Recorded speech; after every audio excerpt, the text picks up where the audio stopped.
something that you might be a little more familiar with. And, oh, I can hear it. Do you hear it?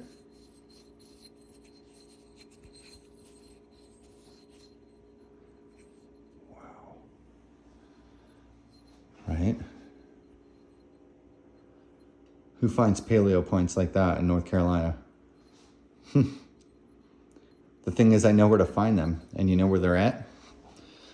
You know where they're at? They're underneath the art. Learn how to see the art, and you can find the weapons and things. But, I mean, I love this thing. Oh my gosh. It's really neat, and you can see how the tip is broken off ceremonially. This was demilitarized. It was meant as a ceremonial piece. And honestly, if you drop it, it will probably break. But super neat.